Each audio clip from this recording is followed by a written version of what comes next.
나오신 여러분들 다시 한번 환영하고 또 감사드립니다. 오늘 성가대 신나는 찬양 감사를 드리고, 사실은 또 더 많은 분들이 들으셔야 되는데 우리 교회들만을 위해서 충분히 준비해 주셔서 감사를 드립니다. 오늘 또 하정은 교님의 또 선교 편지 감사를 드리고, 전성환 형제님의 따끈따끈한 또 우리 선교지에서 이야기 감사를 드립니다. 저희가 선교하는 이야기가 전 1세기 때 먼 이야기가 아니라 지금도 성령님께서 일하시는 그러한 하나님의 역사인 것을 저희 분명히 믿습니다. 그래서 거룩한 부담을 가지고 우리 3주째 사도 바울의 이야기를 통해서 우리가 선교의 원리들, 그리고 또 우리는 어떻게 전도와 선교를 감당할 수 있을까, 거룩한 부담을 가지고 말씀을 듣고 있습니다. 호주에 펫샵에 가시면은 그런 광경을 볼 수 있습니다. 우리 팔로알테 펫샵을 가시면은 귀여운 강아지와 고양이, 또 절보 이런 거 만날 수 있지만 햄스터, 호주에 가시면은 어떤 분이 펫샵에 갔는데 상어를 살 수 있다고 합니다. 상어, 떼비론이라고 하죠, 스페니쉬로. 샤크를 살 수 있는데 어떤 분이 실화로 상점에 가서 샤크를 봤는데 놀랐습니다. 너무 다양한 사이즈의 샤크들이, 상어들이 어항마다 있어서 참 신기하게 봤습니다. 이분이 물었습니다, 주인에게. 아니, 당신은 어디에서 이렇게 다양한 사이즈의 샤크들을 모을 수 있었습니까? 이렇게 질문을 했습니다. 그러니까 주인이 웃으면서 하는 말이, 나는 샤크를 모은 것이 아니고 사실은 어릴 때 이것을 한꺼번에 샀는데 어떤 상어들은 밥을 좀 많이 주고 어떤 상어들은 좀 큰 어항에 놓고 했더니 처음에는 똑같은 사이즈였는데 지금 다양하게 variety로 자라게 되었다. 그래서 어떤 상어는 크게 될 운명으로 태어난 상어가 있는 것이 아니고 어떤 상어는 작게 될 운명으로 되는 것이 아니라 환경에 따라서, 먹이에 따라서 사이즈가 달라진 것이다. 이렇게 얘기를 했다고 합니다. 저희는 복음에 대해서 매주 듣고 있습니다. 부활하신 예수님의 복음, 그리고 복음 메시지가 되기 원하는 마음으로 우리 말씀을 듣고 있는데, 우리가 갖고 있는 그 복음 메시지에 자랄 수 있는 사이즈에 대해서도 한번 생각해 보길 원합니다. 예전에 제가 한국에 있을 때 어느 분께서 주셔서 귀여운 강아지를 한 마리 키웠었습니다. 근데 진돗개였습니다. 작은 귀여운 강아지였는데 이 강아지가 한 3개월 되니까 황송해졌습니다. 사이즈를 몰랐던 겁니다. 얼마나 커질 수 있는지. 결국에는 팜으로 이제 보내서, 그 뒤에는 소식을 못 들었지만 얼마나 이 녀석이 달만 보고 지저대는지, 그리고 얼마나 뒤에 똥을 많이 싸는지 많이 힘들었었습니다. 우리가 복음에 우리가 씨앗을 갖고 있는데, 복음을 들었고 예수님 사람이 됐는데 우리 속에 있는 이 복음이 얼마나 자랄 수 있는지, 그 크기와 사이즈를 알을 때 우리 정확하게 복음 메시지가 될 수 있다고 생각합니다.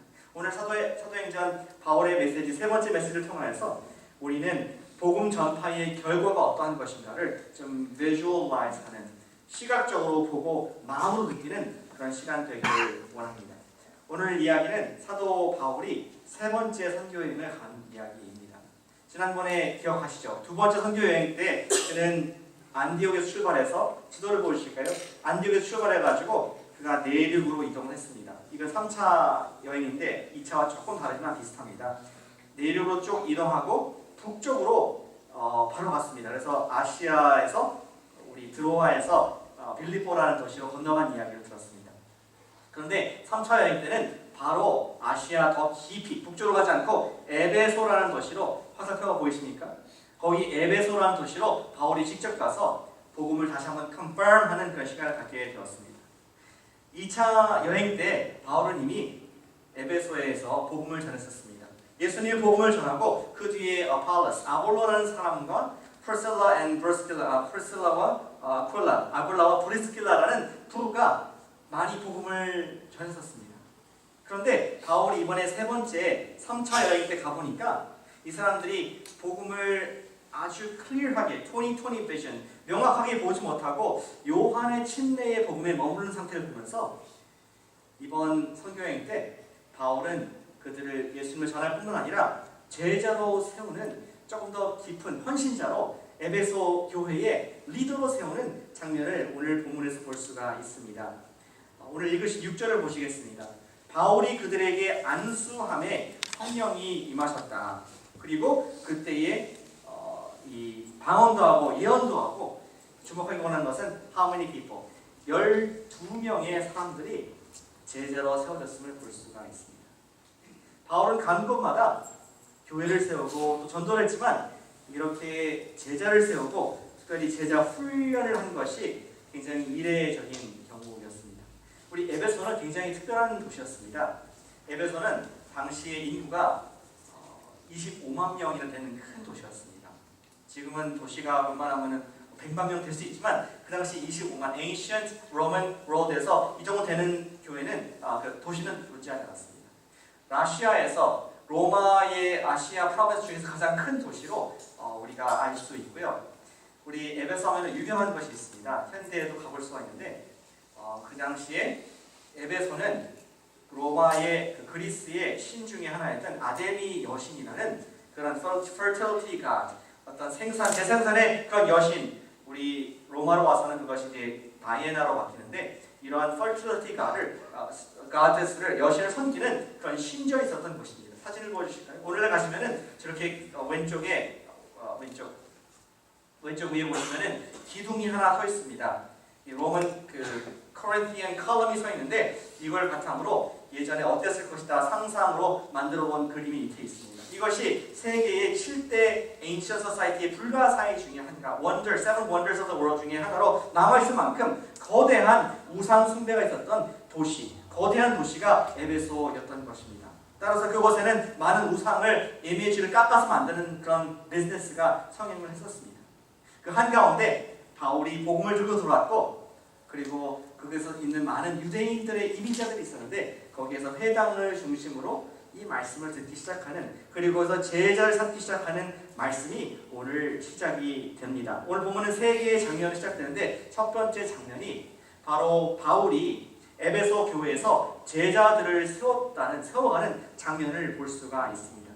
어떻게 세우는지 구체적으로 보시겠습니까? 8절에 보시니까 바울이 회당, 우리 Jewish synagogue, 유대인들이 모여서 우리 7일째 예배하는 그 장소에서 3 months, 석 달 동안 담대히 하나님 나라에 관해서 강론하고 권면했다.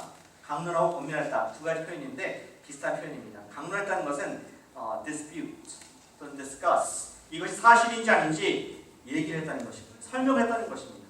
그리고 권면했다는 것은 persuade, 논리를 폈다는 것이죠. 하나님 말씀을 펴놓고 이 말씀에 예수님이 나타나는 것이 사실인가 아닌가 논리로 설명하면서 그들에게 가르친 그 일을 3개월 동안 하게 되었습니다.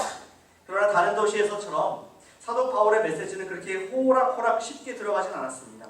특별히 유대인들, 회당에 모이는 유대인들이 이 말씀을 reject하는 장면을 또 볼 수가 있습니다. 제자를 세워야 되는데 이 rejection을 경험하게 되었습니다. 9절, 어떤 사람들은 마음이 굳어서 순종하지 않고 이 도를 reject하고 rebuke, 비방하거늘 바울이 어떻게 했는지 보십시오. 그들을 떠나 제자들, 아까 세운 12명의 제자들과 함께 따로 두란노 소원에서 날마다 강론하니라. 우리 두란노 소원을 아십니까? Hall of Tyrannus, 두란노라는 사람이 있었습니다. 에베소에서 아마 렉처를 잘하는 그러한 선생님이었지 않았을까.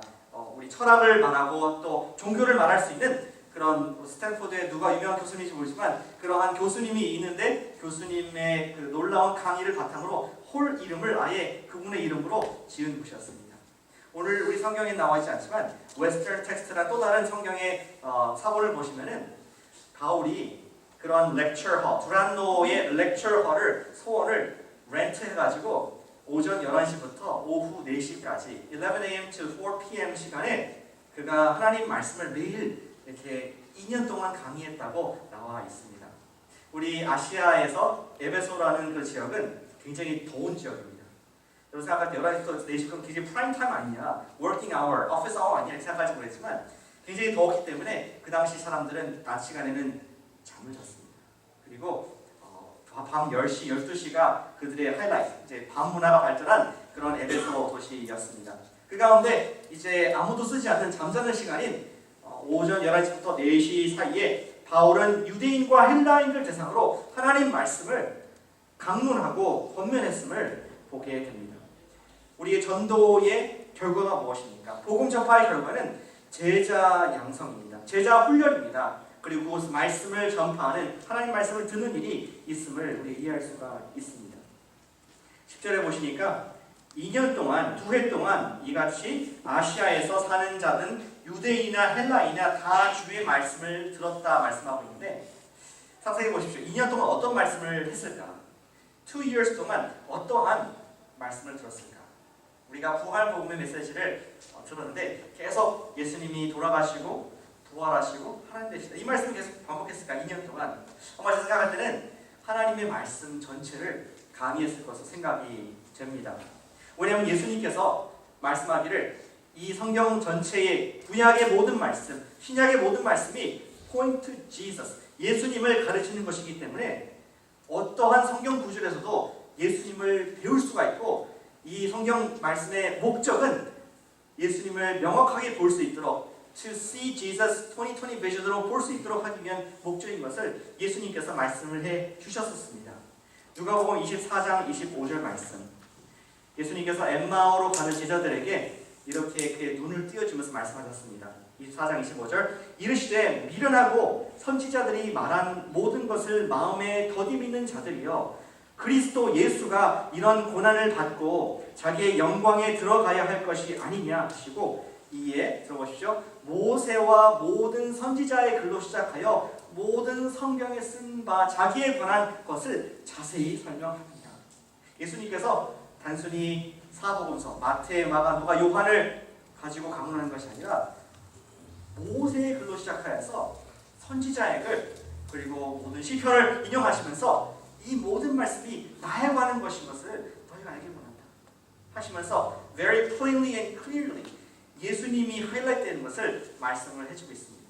아마 사도 바울도 그가 2년 동안 있으면서 same old gospel이 아니라 성경 전체 66권에 나와 있는 그 복음을 전파하지 않았을까 우리가 생각해 볼 수가 있습니다.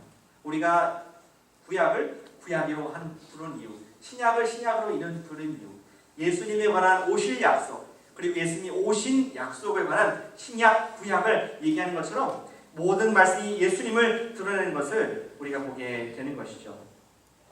복음을 전한 뒤에 우리는 제자를 세우는 것, 특별히 하나님 말씀을 가지고 every scripture and verse, 모든 말씀을 가지고 제자를 세우는 것에 그 다음에 사명이 있음을, 그 결과를 볼 수가 있습니다.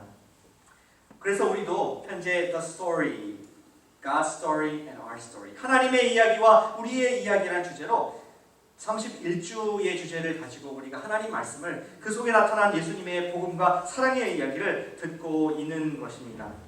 복음 전파의 결과 예수님의 제자들이 세워져야 합니다. 아까 전성환 지사님께서 니카라과 얘기를 하셨는데, 저는 사실 솔직히 말씀드리면 매년 선교여행을 이렇게 주관하고 가기도 했지만 갈 때마다 약간 마음에 의심이 있습니다. 과연 우리가 1 week 또는 2 weeks 가서 얼마나 많이 그분들에게 복음을 전하고 이것이 그들을 바꿀 수 있을까 하는 그러한 마음이 들 때가 있습니다. 우리 의료 선교도 너무나 그분들에게 고마운 것이고, 또 VBS도 신나고 예수님의 복음을 듣는 귀한 통로가 되지만, 하지만 다음 주에 그들이 얼마나 기억하고 있고 또 1년 뒤에 다시 아프지 않을까, 이것이 정말 효과적인 것이라는 생각을 할 때가 있음을 고백을 드립니다. 근데 제가 지난 작년에 갔을 때 마지막 날 어떤 무리의 분들에게, 우리 목회자들에게 강의를 한 적이 있었습니다. 사진을 보여주실까요? 그 현지 교회 가보니까 현지 교회는 성경책도, 이 피부에 여기 성경책이 있지 않습니까? 찬송가가 있고 피부에 성경책이 하나도 없었습니다. 그리고 심지어 어떤 교회는 목사님도 성경책이 없는 경우도 보았습니다.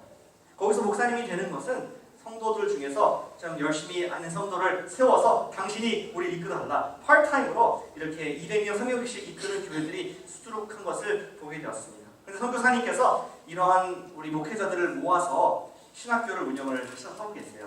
그래서 현재 100명 정도의 신학생들이, 이렇게 현지 목회자들이 말씀을 듣고, 또 누가 올 때마다, 저 같은 사람이 지나갈 때마다 말씀을 듣는데 진지하게 말씀을 배우고 그들이 하나님 말씀을 이렇게 빨아들이는 걸 보면서 너무 감사한 생각이 들었습니다.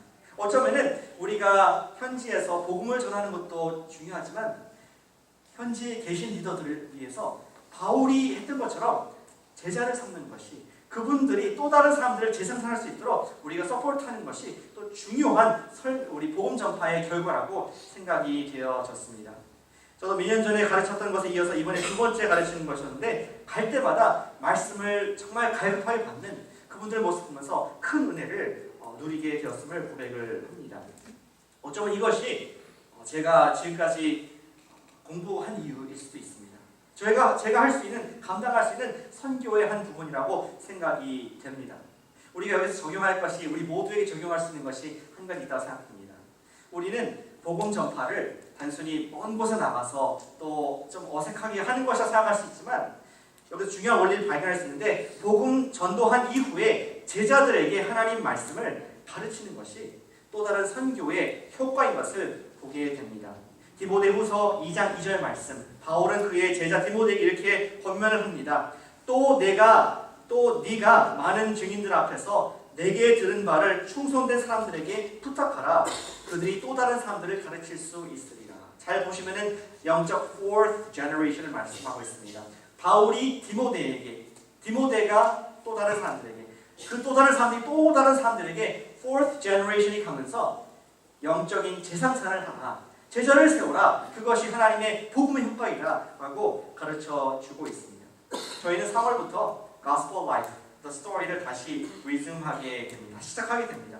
근데 우리 부탁하고 권면드리는 것은 우리 성도님들 모두 다 제자로서 말씀을 배우시길 바랍니다. 이 말씀을 단순히 지식적으로 받는 것이 아니라, 이 말씀 속에 예수님이, 복음이 어떻게 나와 있구나, 이 말씀도 나에게 생명을 주신 예수님의 복음과 연결되는구나, 그것을 배우는 시간이 될 것입니다. 그리고 여러분께서 가능하신 분은 등록하실 뿐만 아니라 여러분께서 교사가 되어셔서 복음을 전파하는, 하나님 말씀의 모든 부분에 나와 있는 복음을 전파하는 그 사명을 감당해 보시기를 권면을 해드립니다. 제자를 삼을 때, 우리가 복음을 전할 때 제자를 삼을 수 있는 그러한 중요한 발판을 맡게 되고, 우리가 할 수 있는 선교가 제자 훈련인 것을 성경이 말씀을 해주고 있습니다. 저도 다음 달에 2월 달에 한국의 어느 신학교에서 초청을 받았습니다. 와서 목사님들을 위해서 강의를 해달라고. 제가 고민을 많이 했습니다. 사랑하는 코너스톤 교회를 한 주라도 비울 수 있을까? 여러분들 얼굴 생각나면서 눈물까지는 아니지만 기도를 했습니다. 근데 어떤 마음으로 제가 수락을 했는데, 여러분들 허락하시면 제가 가겠습니다. 근데 일단 수락을 했는데, 제가 그곳에서, 여기에서 배운, 미국에서 배운 설교의, 특별히 강의 설교의 원리들을, 제가 한국에서 몰랐던 원리들을 많이 배우게 됐는데, 한국에 가서 전달해드리고 싶은 마음이 하나님께서 주신 것을 보게 되었습니다. 그래서 이번에 가서 준비한 것을 잘 일주일 동안 가르쳐드리고, 돌아와서 이번에 여름을 선교할 때 저분들한테 또는 다른 분들한테 이 말씀을, 그들이 그곳에서 경험할 수 없는 하나님 말씀을 잘 전달하는 방법들을 줄 수 있다면 그것도 선교의 중요한 부분이 아닐까. 다음 선교의 단계는 복음 전파 이상으로 제자를 세우는 것인데, 우리가 가는 곳마다 제자를 세우는 일을 감당해야겠다는 생각을 갖게 되었습니다. 가도 되겠습니까? 웃으시니까 감사합니다. 그 주간에는 저보다 더 훌륭한 목사님이 한 분 오십니다. 광고에 나와 있지만 우리 조효근 목사님께서 귀한 말씀을 주시는데, 제가 시간을 좀 딱 맞춰놓으라고 그 부탁을 드리고 그 은혜로운 말씀을 들으실 것을 믿습니다. 우리가 복음을 전한 이후에 기대할 효과는 하나님의 말씀을 가르쳐 제자를 세우자. 이것이 우리에게 주신 도전입니다. 도전에 응하시겠습니까? 제자가 되시겠습니까? 안 되십니까? 다 우리 가스펠 라이프, 그리고 복음 훈련 받으시길 바랍니다. 좋습니다. 우리 다음 장면이 있습니다. 두 번째 장면 들어가게 됩니다.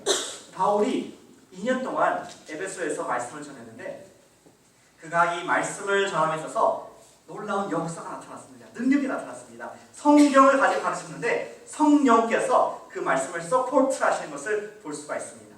사도 바울이 그 심지어 이 옷에서 묻어있던 행커치프, 우리 손수건이나 에이프런, 앞치마를 어떤 병자에 갖다 댔는데 그 사람이 낫는 것입니다. 예수의 이름으로 일어났습니다. 그리고 악한 귀신이 떠나가는 놀라운 일이 있었습니다. 유대인 중에 믿지 않는 완곡한 마음이 있는 사람들 중에 어떤 사람은 마음에 한번 내가 시험해 봐야겠다. 부적과 같이 내가 예수의 이름을 빙자해서 바울과 예수 이름을 빙자해서 이 사람에게 맡게 하겠다. 그렇게 마술을 했는데 결국 이거 backfire 해가지고 그 사람이 옷이 찢겨나가고 마귀가 얘기하기를 내가 예수도 알고 바울도 아는데 넌 누구냐 하면서 오히려 혼이 난 그런 일이 있었다고 성경에 기록을 하고 있습니다. 마치 적군에 있는 어떤 무기를 내가 소유했는데 어떻게 사용할지 몰라가지고 이것이 빵 터져버려가지고 내가 화상을 입은 그런 듯한 우리 모습을 볼 수 있게 됩니다. 바울을 통해서 병이 낫고 악기가 떠나고 무엇보다 성령님께서 그의 사역을 anoint 하시고 그의 사역을 confirm 하시는 것을 우리가 볼 수가 있습니다. 복음을 전파한 결과 성령의 역사가 나타나게 됩니다. 여러분들 복음 전파한 뒤에 성령 역사를 경험한 적이 있으십니까? 어떤 분은 말하기를 선교지에서 이렇게 기도했는데 바로 안 났더라. 그리고 선교지에서 기도했는데 악한 귀신이 떠나지 않더라. 이런 얘기를 들을 때가 있습니다. 그런데 왜 하나님께서 이러한 성령의 사도행전 시대에 역사를 주셨는지 한번 그 의도를 생각해 보시기 바랍니다. 모든 기적은 예수님을 드러내기 위한 것입니다. 모든 기적은 이 메시지가 사실인 것을 예수님께서 하나님 아들이신 것을 드러나기 위한 일입니다. 우리의 마음을 열기 위한 것입니다. 그런데 오늘날에는 하나님께서 우리 의술을 통해서 우리 닥터 존과 캐럴과 같이 나오셨지만 의술을 통하여서 그들에게 마음을 열게 하시는 놀라운 일들을 보게 됩니다. 그래서 우리가 아까도 호소하셨지만 닥터들이 필요한 것입니다. 어떤 닥터가 필요하냐? 하나님을 경외하고 하나님의 말씀을 하나님 기도하는 그런 닥터들. 왜냐하면 성령께서 역사하셨듯이 오늘날 그 역사는 사람들의 마음을 열어서 그들로 하여금 믿게 하는 그런 통로를 쓰시기 때문에 물론 하나님께서 과거처럼 사도들을 통해서 하셨던 것처럼 하실 수 있습니다. 하나님은 He can do everything. 제가 그분을 제한하는 건 아니지만 현상적으로 보니까 하나님께서는 우리에게 의술을 허락해 주셔서 또 과거를 허락해 주셔서 많은 이런 부분들을 우리가 할 수 있도록 사람을 통해서 역사하신 것을 보게 됩니다. 우리가 하기 원하는 것은 우리가 성령님의 역사에 민감하게 하나님께서 문을 열어주실 때 전도하길 원합니다. 오늘날에도 똑같이 성령께서 역사하고 계십니다. 지난번 우리 선교를 갔을 때 어떤 분이 기도를 받아봤습니다. 그분은 50년 동안 예수 믿지 않았던 그런 분이었습니다. 근데 보니까 얼굴이 완전히 까맣습니다. 물론 햇빛에 그을러서 그렇지만 자기의 마음이 너무나 답답한 일이 있었기 때문에 그랬습니다. 제가 물었습니다. 당신은 예수님을 믿습니까? 제가 기도해 드리고 싶은데 당신이 믿음이 있어야지 기도해 드릴 수 있습니다. 그때 이분이 난 안 믿는다. 못 믿겠다. 이렇게 얘기를 했습니다. 그때 목사님께서 그 현지 목사님께서 나오셔가지고 이분의 설명을 해주셨는데 이분은 지난주에 자기의 누이를 잃었다. 어떤 병과 싸우다가 암과 싸우다가 자기 누이가 세상을 떠났다. 슬픔에 빠져있다. 이런 얘기를 듣게 되었습니다. 저희는 그 마음을 또 슬픈 마음을 같이 끌어안고 복음을 전했습니다. 지금 형제님께서는 평생 자기를 위해서 자기와 힘을 가지고 살아왔지만 결국 우리의 끝은 우리 누이가 그랬듯이 죽음입니다. 왜냐하면 모든 사람이 죄를 범했고 내가 주인이 아닌데 내가 하나님처럼 되고 싶은 그 마음 때문에 우리는 영원한 지옥으로 갈 수밖에 없습니다. 하지만 예수님께서 우리를 위해서 십자가에 돌아가시고 부활하시고 말미암아 우리의 참된 주인이 예수님이 되실 수 있다. 그분만이 하나님이시다는 것을 증명하셨는데 그 부활의 예수님을 생명의 주인 되신 예수님을 영접하시겠습니까? 50년 동안 믿지 않던 그분이 갑자기 눈이 빨개지면서 눈물을 흘리면서 Yes, see, Señor. 제가 믿겠습니다. 제가 그 예수님을 제 마음에 모시고 영원의 생명을 누리고 싶습니다. 성령께서 그 마음을 터치하시는 것을 보게 되었습니다. 우리가 계획한 건 아니었지만 그분의 누이가 하필 우리 바로 오기 전에 돌아가셔서 이분이 마음이 활짝 하나님의 생명에 대해서 50년 동안 거부했던 그 생명의 말씀을 듣게 되는 성령의 기적, 오늘 사도행전 같은 기적을 보면서 감사하는 시간을 갖게 되었습니다. 전도의 문이 열릴 수 있도록 우리가 성령님을 의지하는 것이 복음 전파의 중요한 또한 결과와 방법인 것을 보게 됩니다. 우리가 성경을 가르칠 뿐만 아니라 제자를 세울 뿐만 아니라 선교할 때, 전도할 때 성령을 의지해서 나아갈 수가 있습니다. 하시기 바랍니다. 그리고 세 번째 장면이 오늘 나옵니다. 복음은 복음 전파의 결과 에베소의 많은 사람들이 삶의 변화가 있었습니다. 실제적인 가시적인 공동체적인 삶의 변화가 있음을 보게 됩니다. 오늘 마지막 부분에서 보시니까 18절 믿는 사람들이 많이 와서 자복했다. They confessed and repented of their sins. 그리고 19절에 보니까 마술을 행하던 많은 사람들이 종교가 득실득실한 우상의 득실득실한 곳에서 마술을 행하는 많은 사람들이 책을 모아가지고 마술책들을 갖고 왔는데 그것을 한꺼번에 bonfire 갖고 와서 태워버렸습니다. 그리고 사도행전의 기자가 그 값을 환산한 즉 은 5만이나 되었더라. 그들은 경제적인 sacrifice를 하면서 자기의 이것이 얼마나 중요한 생업의 부분인 걸 알았지만 내가 더 이상 이러한 것들을 의지하지 아니하고 참되신 예수를 믿었기 때문에 이것을 sacrifice합니다 하는 공동체적인 사회적인 변화가 놀랍게 일어나게 됩니다. 오늘 본문 다 보지 않았지만 그 뒤에 보시면은 아데미 여신을 섬기는 그러한 아이돌 워시퍼들이 봉기를 합니다. 그들이 라이엇을 핍니다. 이 그리스도를 때문에 장사가 안 됩니다 하면서 사회적인 놀라운 변화가 있음을 보게 됩니다. 우리가 복음 전파의 결과 기대할 수 있는 것은 삶의 변화가 있고 사회적인 변화가 있는 것입니다. 믿으십니까? 진정 믿으십니까? 예수를 믿게 되면 삶의 변화가 있습니까? 아멘이십니까? 아멘. 예수를 믿게 되면 사회적인 변화가 있습니까? 두 번째는 작으시네요. 사실 요즘 우리 21세기에 살면서 이러한 마술책들, maybe like 제가 생각하는 해리 포터 이러한 책들을 누가 청소년들이 와서 다 태워버렸다.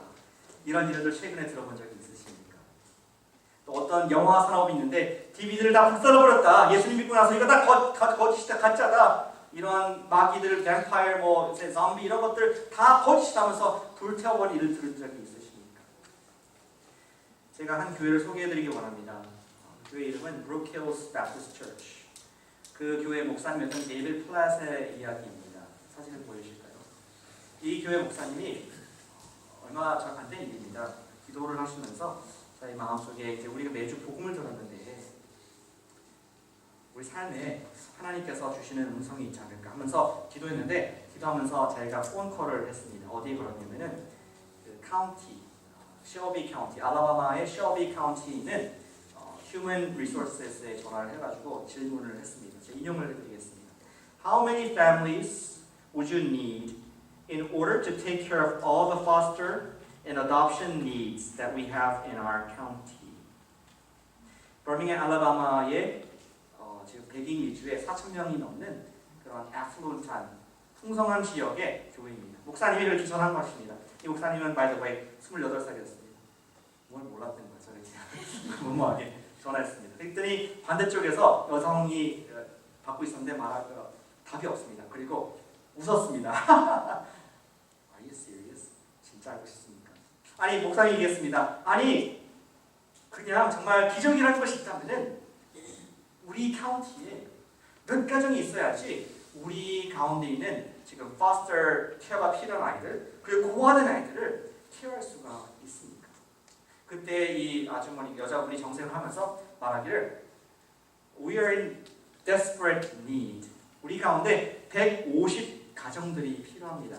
그 아이들을 다 수용하려면 150 가정들이 필요합니다. With a capital D. 너무나 desperate한 상황 가운데 있습니다. 발런티어가 없습니다. 목사님이 다음 주 주일날 강단에 올라와서 설교를 하시면서 그런 도전을 했습니다. 여러분 하나님께서 우리 교회에게 복음의 메시지가 되길 원하시는데 제가 쓴 말이긴 하지만 복음의 삶을 살기 원하시는데 우리가 지금 우리 카운티에 우리가 살고 있는 셔비 카운티에 150명의 orphan 내지는 foster care가 필요한 학생들이 있습니다. What are we going to do about it? 그렇게 도전을 했습니다. 그리고 그 결과 몇 개월 내에 160 가정들이 지원을 했다고 합니다. 그래서 그 카운티는 모든 고아들, 모든 foster children들을 다 입양을 한 교회에서 한 놀라운 일들을 보게 되었습니다. 이것은 성령님께서 그 교회를 만지시고 이거 1세기 얘기 아닙니다. 지금 2009년도, 10년도에 있었던 일입니다. 그 모든 가정들을 마음에 품고 그렇게 사랑했던 모습을 보게 됩니다. 목사님 이렇게 얘기했습니다. We don't want even one child in our county to be without a loving home. It's not the way of the American dream. 우리 미국의 American dream은 내가 평안하고 행복하게 사는 것이지만 It doesn't add to our comfort, prosperity, or ease 우리가 편한 삶에 도움이 되는 것은 아닙니다. But we are discovering the indescribable joy of sacrificial love for others. 다른 사람들을 위해서 희생하는 그 사랑의 기쁨을 우리가 맛보고 있습니다. And along the way we are learning more about the inexpressible wonder of God's sacrificial love for us. 그 과정 가운데 하나님께서 우리를 얼마나 희생적으로 사랑해 주셨는지를 경험하고 있습니다. 라고 그가 그의 블로그에 올린 글을 제가 보게 되었습니다. 사랑하는 여러분, 우리가 믿고 있는 복음은 이만한 복음, 내 가슴 속에 담고 있는 그런 은혜 받는 복음 그 이상인 것을 보게 됩니다. 오늘 저는 여러분께 도전을 드리기 원해서 설교를 드리고 있습니다. 부담과 어떤 우리가 해야 된다는 그런 의미가 아닙니다. 저는 단순히 what is out there, 저 아쿠아리움을 넘어서 대양, 우리 태평양 바다에는 어떤 크기의 복음의 상어들이 있는지 우리 여러분들이 보시길 원합니다. 우리가 알고 있는 그런 나의 규모의 상어들, 복음의 크기가 아니라 하나님께서 우리가 그 unleash, 성령께서 우리 마음을 이끄시고 말씀하실 때 순종하기만 하면 우리는 오늘날 시대에도 이 지역에 고아가 없어질 수 있다는 것입니다. 카운티가 해결할 수 없는, 나라가 해결할 수 없는 재정 문제가 교회가 해결할 수 있다는 그런 메시지를 저희가 갖고 있습니다. 그렇다고 그 교회가 문 닫고 망했습니까? 아닙니다. 그 교회 목사님이 작년에 IMB 총재로 갔습니다. 33살 때. 말이 됩니까? 미국 사회에서 50대, 60대 희끗희끗한 분이 아니라 30대의 분이 이런 복음 메시지의 삶을 살고 또 교회 전체가 함을 말미암아 지역 사회에 큰 뉴스거리가 되고 또 인터내셔널 미션 보드, 남침내교에서 가장 많은 리소스와 또 재원을 갖고 있는 그 전체를 이끌게 된 장본인으로 쓰임받는 하나님의 역사를 보게 됩니다. 오늘 드리는 말씀 도전은 그것입니다. 여태까지 들었던 것입니다. 한번 같이 해보실까요? 복음의 메시지가 되죠. 우리가 입으로 복음을 전함으로 메시지가 되길 원합니다. 우리가 선행 그 디스를 통해서 하나님의 복음의 메시지가 되길 원합니다. 올해 내 시간과 내 물질을 하나님께 헌신함으로 복음의 메시지가 되기를 원합니다. 중보기도 사역에 내가 한 번도 안 해봤지만 동참함으로 말미암아 내가 복음의 메시지가 되길 원합니다. 내가 부담되지만 목자로 헌신함으로 말미암아 복음의 메시지가 될 수가 있습니다. 그리고 마지막으로 단기 선교에 참여함으로 말미암아 우리가 실질적인 복음 메시지를 경험할 수가 있다는 것입니다. 우리 복음의 그 결과는 우리 삶에 상상할 수 없는 하나의 스케일을 지금 21세기에 살고 있는 2015년도를 팔로알토, 베이에어에 살고 있는 여러분들에게도 일어날 수 있음을 믿으시길 바랍니다. 복음의 결과, 말씀과 기도로 제자가 세워집니다. 회개와 순종으로 삶과 사회가 변하게 됩니다. 언제? 저 여러분께서 복음의 메시지가 될 때. 우리가 그러한 부담을 가지고 지금 우리가 뭐 하자는 것이 아닙니다. 하지만 성령께서 내 마음을 하나 조금이라도 움직이신다면 내가 할 수 있는 만큼 복음 메시지가 되시길 바랍니다. 내가 섬김으로, 목자로, 단기 선교로, 혹은 내 가정에서 예배라, 우리 가정 예배라고 할지라도 복음 메시지를 살 때에 우리는 지역 사회가 바뀌고 미국이 바뀌고 한국이 바뀌는 놀라운 복의 주인공이 될 줄로 믿으시길 바랍니다. 기도하겠습니다.